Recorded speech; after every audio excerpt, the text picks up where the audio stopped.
नमस्कार दर्शक बंधु मु प्रदीप आपण मानक स्वागत करुच्ची आजिर आउ एक नुआ भिडियो रे। तो दर्शक बंधु आपण मैंने समस्ते जानिथिबे केंद्र सरकार तरफ एनएसएपी भत्ता स्कीम रे जो मानक वार्धक्य भत्ता टू आरंभ करी विधवा भत्ता हैंडिकेप भत्ता जेकोसी भत्ता आपण मानक बैंक अकाउंट को प्रदान करा जाउथिला गत मास जहाँकि एई भत्ता टंका हिताधिकारी मानक बैंक अकाउंट को आसी नथिला। तेणु सूचना अनुसार 2 मासर अर्थात एप्रिल एवं मे मासर टंका आपण मानक बैंक अकाउंट को एप्रिल 25 तारीख भितर आसबार संभावना जहाँकि अच्छी। तेणु यार भितर आपण मानक पई गोटे बहुत बड़ गुरुत्वपूर्ण अपडेट रही। जदि आपण मानक घरे बा आपण मानक भितर किए भी वार्धक्य भत्ता हो बा जेकोसी भत्ता टंका डीबीटी माध्यम रे बैंक अकाउंट रे पाउचंती ताहले वर्तमान आपण माने निज निज भत्ता टंका पाइबा पई हेले आपण मानक गोटे काम निहाती करिया पई पड़िबो। कारण देखंतु जो नोटिस टी पूर्व आसीतिला सेथिरा आपण मानकर क्लियरली मेंशन थिला जे समस्त भत्ता हिताधिकारी माने जो माने डीबीटी मोड रे जोडा कि आपण मानकर टंका पाउचंती सेमानकर डीबीटी वेरिफिकेशन करा जाई गत मास एवं एही मास अर्थात एप्रिल एवं मे मासर 2 मासर टंका आपण मानक डीबीटी माध्यम रे प्रदान करा जिवो। तो यारी भितरे बहुत सारा प्रॉब्लम मध्य देखिया पई मिलिची। बहुत जन हिताधिकारी पूर्वर डीबीटी प्रॉब्लम टंका जाकि आसी ना एवं जदि आपण मानकर कौनसी भी डीबीटी प्रॉब्लम टंका पेंडिंग अच्छी ताले सही टंका पाइबापी आपण माने निज निजर डीबीटी आउ थे चेक करने दरकार।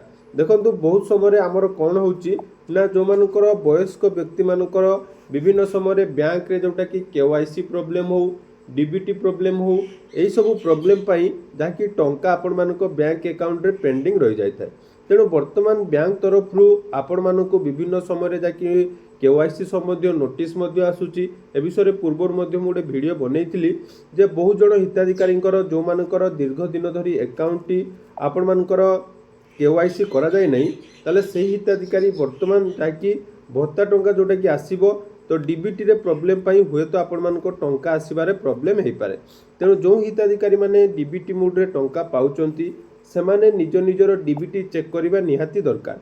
एवं मन रखंतु भत्ता टंका आपण मानकर 25 तारीख भितर जाकि अकाउंट रे क्रेडिट हबो। आज 24 तारीख हुए तो आसंता काली भत्ता टंका आपण मानक अकाउंट को आसी पारे जोटा कि वर्तमान सुधा सूचना जोटा रही जे 25 तारीख दिन आपण मानकर पेमेंट जोटा कि क्रेडिट हबो। या सहित देखो जदि आपण मानकर डीबीटी रे प्रॉब्लम अच्छी ताहा चेक करिया पई चाहुचंती ताहले आपण माने निज मोबाइल रे माई आधार शो करिवे। मन रखंतु जदि आपण मानक परिवार रे किए भी भत्ता टंका पाउचंती तांकर वर्तमान टिके डीबीटी चेक कर दियंतु माई आधार बा आपण मानकर एनपीसीआई रो वेबसाइट को जाई आपण माने निज निजर जाकी डिटेल्स चेक करि परिबे। तो माई आधार ऑप्शन ले आपण माने जते बेले क्लिक करिवे देखंतु एठी आपण मानकर आधार जोटा कि ऑफिशियल वेबसाइट एटी ओपन हो जिवो। तेणु जदि आपण माने डीबीटी आपण माने जदि चेक करू नाहंती ताले एटा बहुत बड़ प्रॉब्लम आपण मानकर हेई पारे एवं भत्ता टंका जेहेतु डीबीटी वेरीफाई करी पुणी थरे दिया जाउची तेणु हुए तो आपण मानकर टंका मध्ये पेंडिंग रही पारे। तेणु सबुठु भल हम आपण माने निज निजर बा आपण मानकर घरे जदि कौनसी वयस्क व्यक्ति भत्ता टंका पाउचंती तांकर डीबीटी थरे चेक कर दियंतु ताले देखंतु एठी आपण मानकर आधार नंबर देबे कैप्चा कोड देबे एवं लॉगिन विथ ओटीपी ऑप्शन ले क्लिक कर देबे। तो ओटीपी सबमिट कर जेतेबेले आपण माने लॉगिन ऑप्शन ले क्लिक करिवे आपण मानकर आधार लॉगिन एठी हे जिवो। तापर देखंतु एठी गोटे ऑप्शन रहिछि बैंक सीडिंग स्टेटस। तो से बैंक सीडिंग स्टेटस रे आपण माने क्लिक करिवे। देखंतु वर्तमान आपण मानकर एठी बैंक शो करिवो जोटा कि रिसेंट ऊपर जदि आपण मानकर कोनोसी बैंक रे डीबीटी आपण माने चेंज करथिबे बा एक्टिव करथिबे देखि पारुथिबे एठी हमर कर लास्ट टाइम देखंतु 7/4/2026 अर्थात 7 एप्रिल मोर डीबीटी जोटा कि चेंज होइतिला स्टेट बैंक को। तेणु ताहा वर्तमान देखि पारुथिबे एठी आपण मानकर सब किछि डिटेल्स चेक करिवो।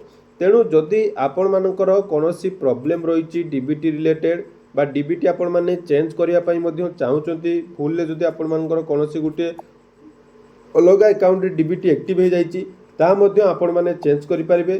ता पई आपण मानकर एनपीसीआई रो ऑफिशियल पोर्टल को आपण मानकु विजिट करिया पई पड़िबो एवं एनपीसीआई रो ऑफिशियल पोर्टल को आपण माने विजिट करी निज निजर डीबीटी मध्ये चेंज करि परिबे।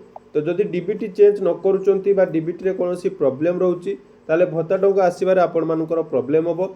तेणु यही कथाटी आपने मन रखु जो मैंने वार्धक्य भत्ता पाँच से बर्तमान डीबीटी चेक करने सहित जदि डीबीटी चेंज करने चाहते ताले आपण माने डिस्क्रिप्शन में थिबा वीडियो को आपण माने क्लिक करंतु देखंतु केमिति आपण माने निज मोबाइल रे डीबीटी मध्य चेंज करि पारिबे। तेणु एटा थिला भत्ता को नै गुटे बहुत बड़ इंपोर्टेंट अपडेट। आगामी 2 दिन भितर आपण मानको अकाउंट रे भत्ता टंका क्रेडिट हो जिवो।